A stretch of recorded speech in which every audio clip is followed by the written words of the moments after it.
Bonjour, nous allons aujourd'hui poursuivre notre exploration de cette lignée des embryophytes et nous allons en fait la terminer. Alors comme toujours, je commence avec la situation de ces plantes dans l'arbre général des chlorobiontes, donc sur lequel on s'est concentré sur les groupes des gymnospermes. Et de nouveau, on se rend compte, sans surprise, que les gymnospermes sont un groupe paraphylétique, puisque l'ancêtre de ces gymnospermes, qui est quelque part ici, est aussi évidemment l'ancêtre des angiospermes qu'on a étudiés au premier semestre. Il n'en demeure pas moins que les gymnospermes ont une série de caractères communs qui font qu'il y a intérêt à conserver ce groupe. Alors, comme toujours, en se concentrant sur les gymnospermes, on voit apparaître des détails qu'on ne voyait pas dans l'arbre général des chlorobiontes. On voit que les gymnospermes sont formés de 4 sous-groupes qui sont identifiés ici, avec comme toujours les nombres d'espèces qui sont ajoutées pour information. On va dire quelques mots sur chacun de ces 4 groupes en se concentrant sur le plus diversifié, le plus important et de loin, qui est celui des pinophytes.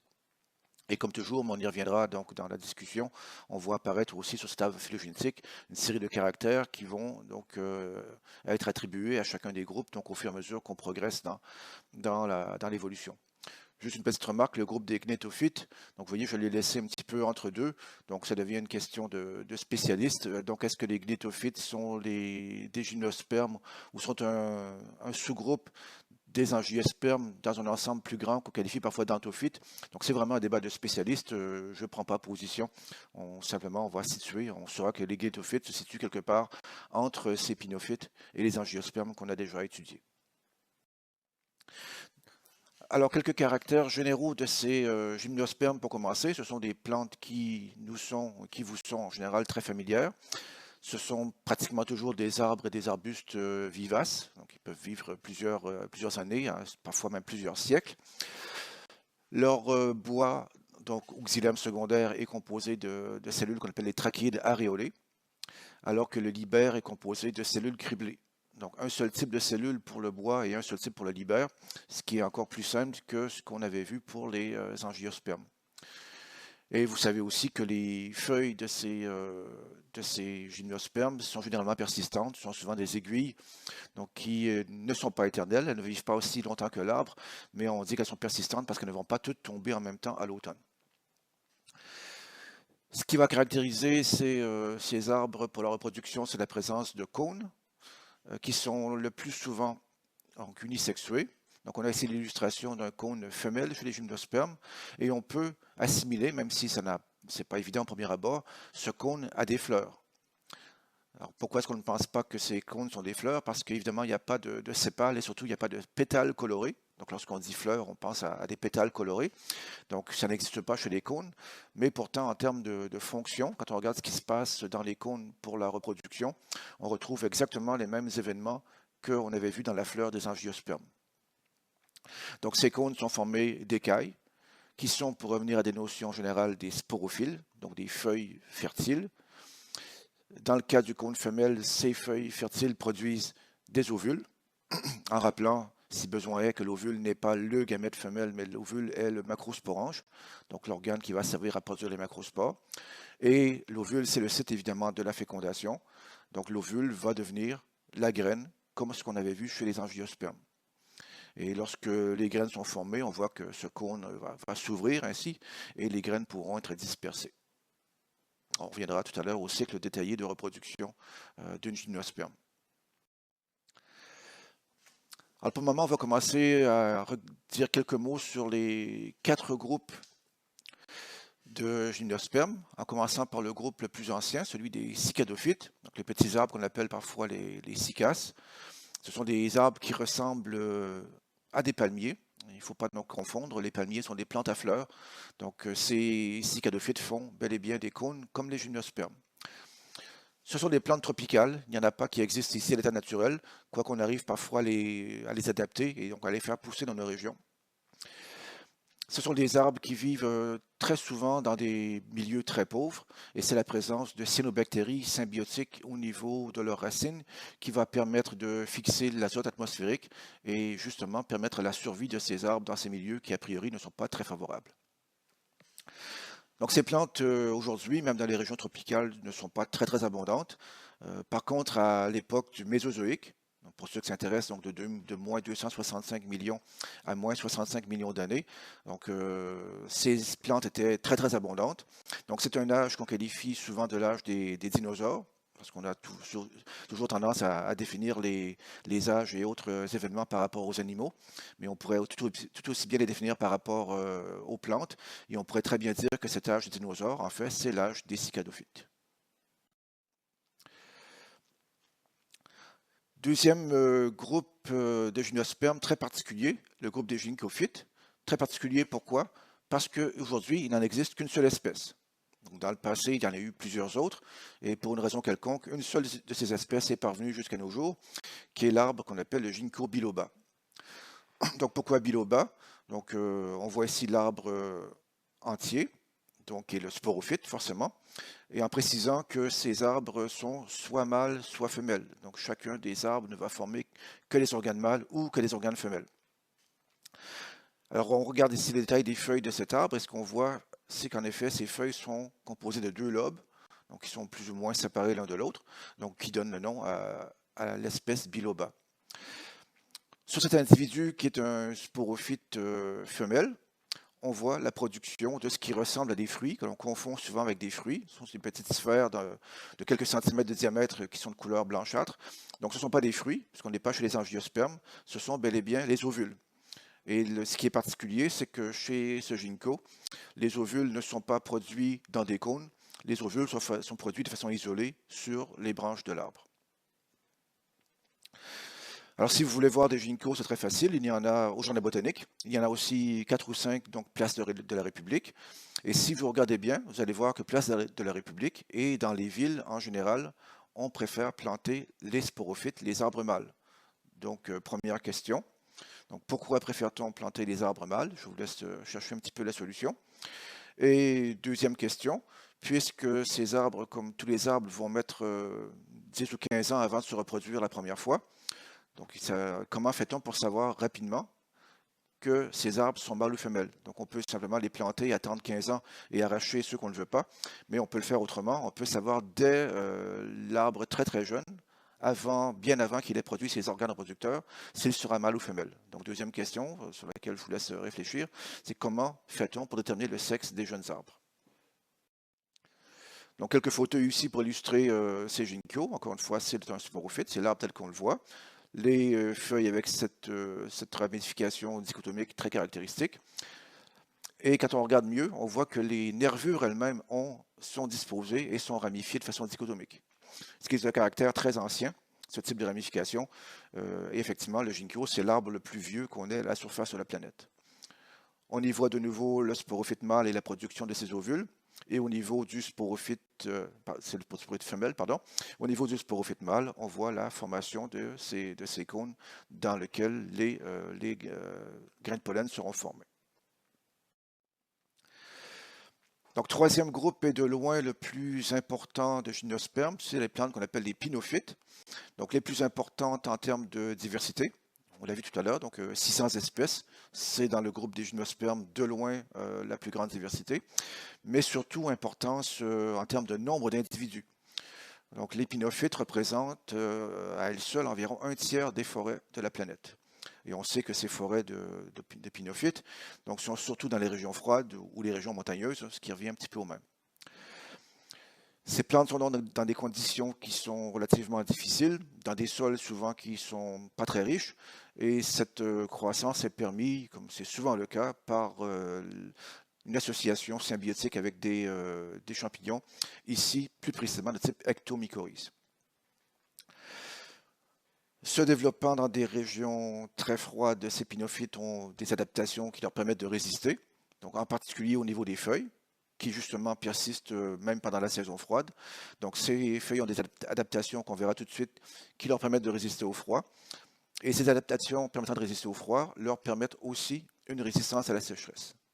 Donc vous avez ici en coupe transversale l'anatomie typique d'une feuille de pinophyte, une feuille de pin par exemple, de sapin, qui est une aiguille. On y voit une cuticule plus épaisse que chez la plupart des plantes. Sous la cuticule, évidemment, il y a l'épiderme. Ça, c'est commun à l'ensemble des plantes qu'on a étudiées. Mais ce qui est particulier à ces pinophytes, c'est la présence d'une autre couche sous l'épiderme qu'on appelle justement l'hypoderme, qui vient rajouter, si on veut, une couche d'isolation à ces feuilles. Il y a évidemment des stomates, comme toujours, pour permettre les échanges gazeux, mais on voit que ces stomates sont un petit peu enfouis justement sous l'hypoderme pour que l'air froid affecte moins la plante. À l'intérieur de la feuille, on y voit ce qui est caractéristique de ces espèces. Ce sont des canaux qui conduisent la résine, canaux qu'on appelle résinifères, à ne pas confondre avec le système vasculaire de la plante, qui lui donc, a l'apparence et l'anatomie habituelle. Donc ces faisceaux de xylème et de phloème qui sont associés au centre de la feuille. Donc ces plantes sont extrêmement importantes pour l'équilibre de la planète, puisqu'elles constituent des forêts extrêmement importantes. Pour nous, elles sont aussi évidemment très importantes. Donc une bonne partie du bois de construction qu'on utilise, c'est du pin et du sapin, par exemple. C'est aussi la source d'une bonne partie des fibres qui vont nous servir à fabriquer, par exemple, le papier. Donc ça, en général, tout le monde le sait. Ce qu'on sait moins, c'est que la térébenthine qu'on utilise comme solvant, c'est a priori le solvant de la résine qui circule dans ces canaux résinifères, que le taxol, qui est un anticancéreux très utilisé encore aujourd'hui, est un produit qui vient d'une espèce de pinophyte, que l'ambre est aussi un produit de pinophyte, et ainsi de suite. Donc il y a aussi une chimie particulière qui nous donne plusieurs produits intéressants. Donc quelques exemples de pinophytes, pour vous montrer que ce sont des plantes que tout le monde connaît bien. Donc, je vais parler du pin, donc le pin sylvestre en particulier, le sapin qu'on a en grande abondance dans les Vosges, le thuya aussi, et le séquoia. Je vais simplement ici ajouter la photo qui a donné naissance au schéma précédent de la feuille typique du pin, où on voit très bien donc, ces deux canaux résinifères, donc caractéristiques de ces espèces. On reviendra tout à l'heure sur les pinophytes pour voir leur reproduction. En attendant, je termine donc l'énumération des groupes qui forment les gymnospermes. Donc on va ici intégrer les gnétophytes à ces gymnospermes. Donc pourquoi est-ce que leur position phylogénétique pose problème? C'est qu'elle présente, si on regardait les détails, une série de caractères qui sont intermédiaires entre les caractères typiques des gymnospermes et les caractères qu'on retrouve chez les angiospermes. Donc un exemple de gnétophyte que vous pouvez trouver ici, que vous avez vu en faisant la visite du jardin botanique, c'est près de l'étang, vous avez un buisson qui ressemble un petit peu à ceci, donc un buisson avec des feuilles très réduites à l'état d'écailles, donc c'est ce qu'on appelle l'éphédra, et ce genre éphédra est à l'origine d'une molécule qu'on utilise en médecine qui est l'éphédrine. Donc on n'en dira pas plus sur ce groupe-là. Donc on va revenir maintenant aux notions de reproduction sexuée. On l'illustrera tout à l'heure par le cas donc, des pinophytes. Mais d'abord, il faut ajouter une notion générale à celle qu'on a déjà vue. Donc on a déjà vu la notion d'hétéroprotalie et d'isoprotalie, qui est une façon de définir la reproduction par rapport aux gamétophytes. Donc si vous avez un gamétophyte qui porte les organes mâles et femelles, on dira qu'il y a isoprotalie. Et si vous avez deux gamétophytes qui sont unisexués pour assurer la reproduction, on dira que vous êtes dans une situation d'hétéroprotalie. Donc c'est une définition, encore une fois, de la reproduction par rapport à la phase N, par rapport à la phase gamétophytique. Ce qu'il va nous falloir ajouter ici pour comprendre la reproduction des gymnospermes, et on en a parlé lorsqu'on a vu les angiospermes, c'est de définir aussi la reproduction par rapport à la phase 2N, donc par rapport à la phase sporophytique. Parce que, comme on vient de le voir avec le ginkgo, on peut avoir, on a déjà vu des exemples de sporophytes qui sont mâles et femelles, mais on peut aussi avoir des cas où chaque sporophyte est soit mâle, soit femelle, donc où il existe deux types de sporophytes différents. Donc ça va nous obliger à rajouter donc, une notion, qui est la notion d'espèce monoïque lorsqu'on a un seul sporophyte, qui soit produit des gamétophytes hermaphrodites, soit qui produit deux types de gamétophytes. Mais les deux types de gamétophytes sont produits par le même sporophyte. Donc c'est une situation qu'on qualifie de, encore une fois, monoïque, qui veut dire qu'un seul individu, par lui-même, peut assurer le cycle sexuel. Lorsqu'il y aura deux sporophytes, Donc, chaque sporophyte va produire un type de gamétophyte. Donc, le sporophyte mâle produira le gamétophyte mâle et évidemment, le gamétophyte femelle produira, le sporophyte femelle, pardon, produira les gamétophytes femelles. Donc, dans ce cas-là, la conclusion, c'est qu'il faut deux individus, deux sporophytes pour avoir le cycle sexué. On dira de ces espèces qu'elles sont dioïques. Cette quatrième possibilité ici n'existe pas, puisque si vous avez deux sporophytes différents, forcément, c'est que chacun produit un gamétophyte qui est mâle ou femelle. Donc, si vous avez deux sporophytes qui produisent des gamétophytes mâles et femelles, donc c'est le même produit, donc ce seraient les mêmes sporophytes. Donc, cette combinaison ici n'existe pas. Alors, parmi les plantes qu'on a étudiées, lesquelles sont monoïques, lesquelles ont un seul type de sporophyte, donc ce sont toutes les pinophytes ce sont toutes les ptéridophytes et les pinophytes. De même que, pour revenir un petit peu sur le semestre précédent, la majorité des angiospermes. Les espèces dioïques, donc où il y a deux types de sporophytes, donc l'un mâle et l'autre femelle, c'est le cas de toutes les gymnospermes, sauf justement le groupe des pinophytes. Et c'est aussi le cas de plusieurs angiospermes. Donc on va reprendre ces schémas qu'on a déjà vus pour la reproduction des angiospermes. Ce sont les mêmes schémas. Donc je vous invite à retourner voir le cours du semestre précédent. Vous allez retrouver exactement le même schéma pour la formation des gamétophytes. Et une fois qu'on aura étudié ces schémas, on pourra regarder le cycle de reproduction lui-même et de nouveau essayer de faire le lien entre les deux. Donc on regarde ici la formation du gamétophyte femelle chez le pin, qui est une espèce monoïque. Donc, il va produire des cônes mâles et des cônes femelles sur le même individu, sur la même plante. Donc, commençons par ce qui se passe au niveau du gamétophyte femelle, donc sur lequel on trouve production de cônes femelles. Donc, chez le pin, pas chez le gamétophyte, mais chez le pin, donc on produit des cônes femelles. Ce cône est formé d'écailles ovulifères. Et de nouveau, pour généraliser la notion, les écailles ovulifères sont des feuilles fertiles produisant les ovules, donc on peut les qualifier de macrosporophiles. Et pour faire le parallèle avec la fleur des angiospermes, on pourrait qualifier ces écailles de carpelles. Ce sont les organes femelles des fleurs, des cônes femelles. Chaque écaille va former deux macrosporanges, en rappelant que le macrosporange, c'est ce qui correspond à l'ovule chez les plantes, donc l'ovule n'étant pas le gamète femelle, mais étant donc l'organe qui va produire les spores. À ce stade-là, l'ovule est toujours immature. Il est formé de deux parties, une enveloppe qu'on nomme tégument et un groupe de cellules qu'on appelle le nucelle à l'intérieur. Ce sont les mêmes notions que chez les angiospermes.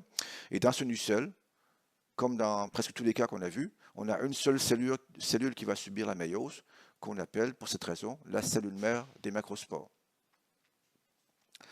La méiose a lieu. Alors, par définition, la méiose produit 4 macrospores haploïdes. Et comme toujours, une seule va se développer, donc une seule est fonctionnelle. Une seule va poursuivre son développement. Nous sommes dans un cas d'hétéroprotalie, donc c'est toujours lié à de l'endoprotalie. Donc le développement de la phase N se fait à l'intérieur de la paroi de cette macrospore. Ça se fait en deux temps. D'abord, les noyaux se divisent sans qu'il y ait cloisonnement. Donc on accumule plusieurs noyaux dans un même cytoplasme, dans un même compartiment, et puis on aura du cloisonnement pour revenir à l'état d'un noyau par cellule. Donc ça vous donne à la fin le macrogamétophyte, qu'on pourrait appeler gamétophyte femelle, qu'on pourrait appeler macroprotale ou protale femelle, et qu'on va appeler, pour rajouter un cinquième synonyme qui est celui le plus utilisé, qui est le sac embryonnaire.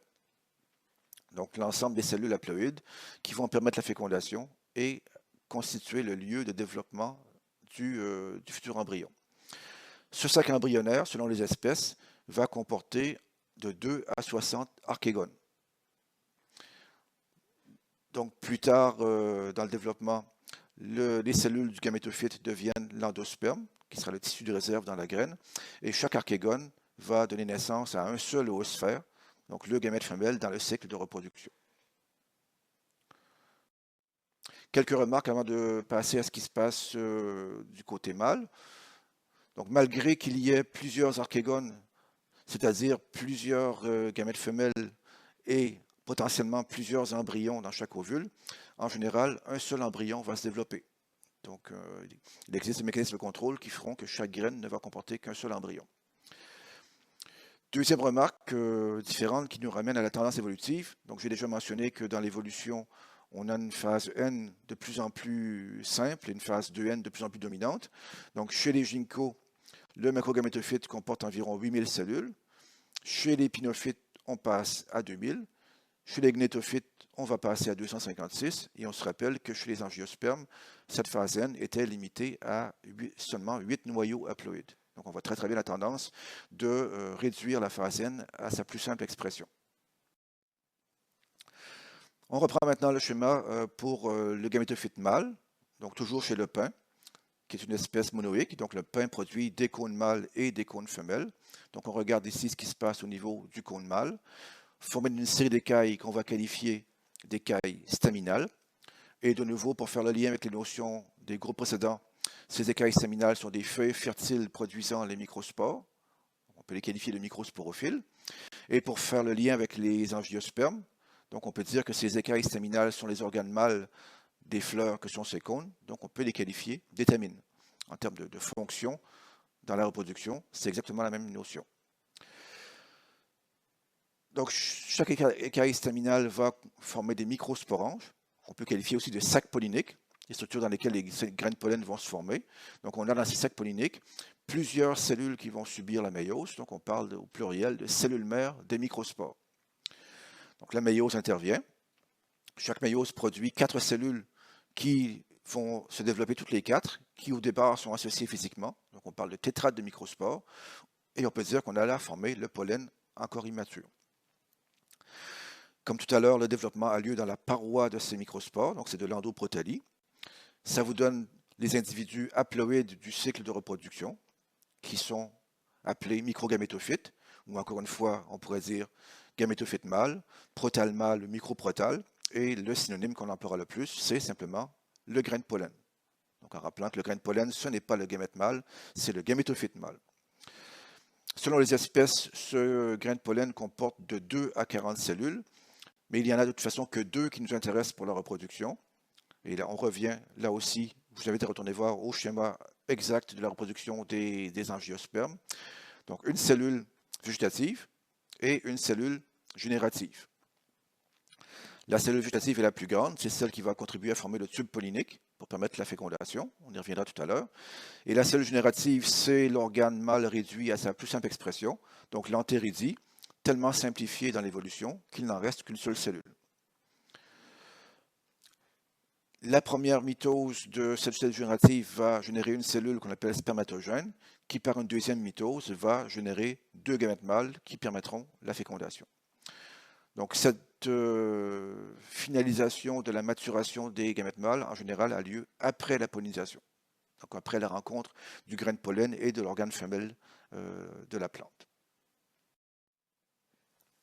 Donc ayant vu ceci, on peut passer maintenant au cycle de reproduction complet du pin, avec toujours la même idée. Donc il faudra essayer de faire le lien entre les figures qu'on vient de voir et les replacer dans le contexte du cycle même de reproduction.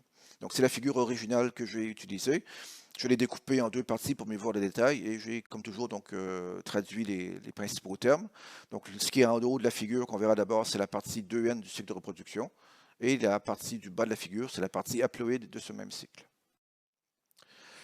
Alors on va reprendre au tout début par le zygote. Donc la fécondation vient d'avoir lieu. On a produit un zygote qui donne progressivement un embryon qui nous amène à la graine de ce pin, donc avec la même notion de graine que celle qu'on a vue. La graine, c'est l'embryon diploïde, entouré d'un tissu de réserve qu'on appelle ici l'endosperme et pas l'albumène, parce qu'il n'est pas issu d'une deuxième fécondation. L'endosperme dérive directement du gamétophyte femelle, donc il est N, il est haploïde, et le tout est protégé par l'enveloppe protectrice qu'on appelle toujours les téguments. Donc ça vous donne la graine qui est accompagnée dans ce cas-là d'une espèce de structure qu'on appelle une aile qui va favoriser évidemment la dispersion de celle-ci par le vent. Donc une fois que cette graine sera tombée au sol, une fois que les conditions sont favorables, elle va germer, donc donner une jeune plantule avec ses cotylédons, qui sont les organes de réserve pour les débuts de croissance de la plante. Et cette plante va ensuite croître pendant plusieurs années pour donner un arbre qui est évidemment le sporophyte. Nous sommes ici chez les pinophytes, donc chez les espèces, je le rappelle, qui sont monoïques. Donc le sporophyte va produire des cônes mâles et des cônes femelles, donc les deux sur le même arbre, à des positions généralement différentes. Donc si on revient aux cônes mâles, ces cônes comportent, comme on l'a dit tout à l'heure, des écailles staminales sur lesquelles se forment ces sacs polliniques, c'est-à-dire ces massifs de cellules mères de microspores qui vont subir la méiose, ce qu'on verra sur la partie suivante de la figure. On revient aux cônes femelles. On y retrouve la cellule mère des macrospores, entourée de tissu qui est le nucelle, donc le nucelle qui deviendra, je reviens en arrière, qui deviendra l'endosperme, et le tout étant entouré des téguments, donc les téguments de l'ovule devenant, encore une fois, les téguments de la graine. Donc on est ici sur une écaille qu'on qualifie d'ovulifère au niveau de ce cône femelle. Alors la méiose a lieu à la fois donc, dans les cellules mères des microspores et des macrospores. Donc on passe à la partie du bas de la figure. Donc les microspores sont produites. Donc ce sont encore une fois les grains de pollen qui sont particuliers donc pour les rendre moins denses, donc pour favoriser leur dispersion par le vent. On retrouve sur ces grains de pollen donc ce qu'on appelle des ballonnets aérifères, donc de part et d'autre ici, donc qui sont, comme le nom l'indique, remplis d'air, donc qui font que la structure globale est plus légère. Et même si on ne voit pas très bien les détails, au niveau du grain de pollen lui-même, on retrouve cette cellule générative et la cellule végétative. La mitose de cette cellule générative donne la cellule qu'on appelle spermatogène. À ce moment, on voit que le tube pollinique a commencé à s'allonger, avec à l'extrémité le noyau de la cellule végétative. La deuxième mitose intervient, et donc cette cellule spermatogène génère les deux gamètes mâles qui sont amenés au site de la fécondation par ce tube pollinique. Et ces gamètes mâles, comme chez les angiospermes, sont tellement réduits, ce ne sont pas des gamètes en tant que tels, ce sont essentiellement des noyaux mâles entourés d'une paroi et d'une membrane. Donc tout ce qui est ici en brun représente la phase gamétophytique et donc pour la partie du bas, la phase gamétophytique au niveau mâle. On revient ici en arrière. Donc la méiose a produit 4 macrospores, 4 cellules haploïdes, dont une seule, je le rappelle, va se développer pour former, donc ici en brun de nouveau, le sac embryonnaire, ou si on veut, le gamétophyte femelle. Dans le cas du pin, il y a 2 archégones, c'est-à-dire 2 zoosphères, 2 possibilités de fécondation et de développement embryonnaire, et en rappelant qu'en général, un seul des deux va se développer. Donc, le tout, encore une fois, est enveloppé par le tégument. Les gamètes mâles seront amenés à l'archégone justement par ce tube pollinique. La fécondation aura lieu directement sur place et un nouvel embryon va se développer pour compléter ainsi le cycle de reproduction une fois que la graine aura été formée. Comme toujours, donc j'ajoute une deuxième figure qui représente le même cycle de reproduction. Je ne la commande pas, le message est toujours le même, donc le cycle de reproduction ne doit pas être appris par cœur, il doit être compris. Et si vous l'avez bien compris, ensuite on vous présente n'importe quelle figure et vous pouvez facilement la noter, donc en identifiant donc, où est la fécondation, où sont les gamétophytes, où est le sporophyte, et ainsi de suite. Donc quand on a compris le principe, on arrive facilement à noter toute figure qu'on peut vous présenter. Donc je reviens un petit peu sur le mécanisme de pollinisation maintenant. Donc, qu'est-ce qui permet au pollen de passer du cône mâle au cône femelle? Donc, chez les gymnospermes, les insectes n'interviennent pas. Le seul vecteur pour le pollen, c'est le vent. Deuxième remarque, lorsque le pollen est transporté et atteint le cône femelle, les gamètes ne sont pas encore formés. Donc, le pollen va se poser sur le cône femelle et il va se dérouler plusieurs mois avant la fécondation. Donc, c'est un cycle de reproduction qui est très très long. Et c'est justement un des avantages des gymnospermes par rapport aux angiospermes où le cycle est plus rapide, puisque chez les angiospermes, lorsque le pollen se pose sur l'organe femelle de la fleur, la fécondation va suivre dans les heures ou maximum dans les jours après ce phénomène.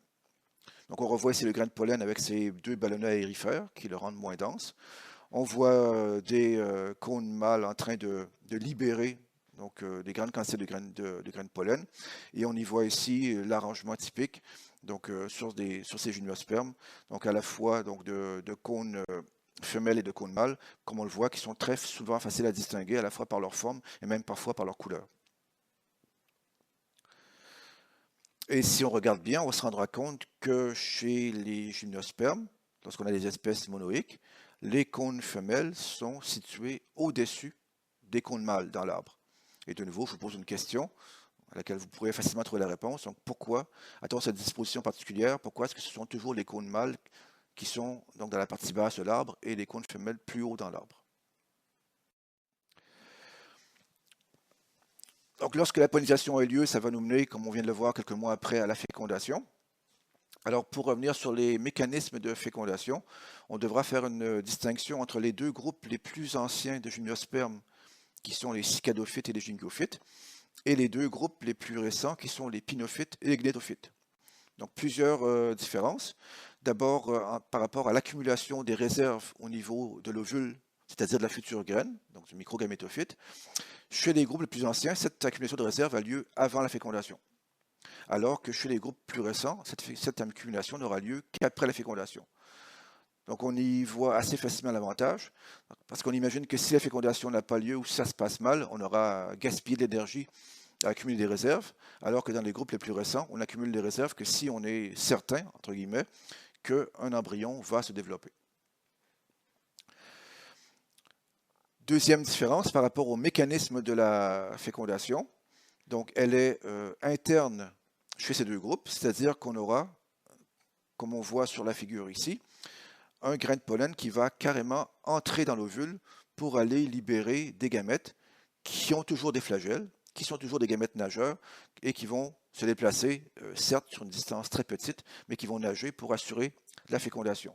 Donc, c'est encore ce caractère ancestral de fécondation aquatique qu'on retrouve chez ces plantes qui pourtant ne vivent plus dans l'eau depuis très très longtemps.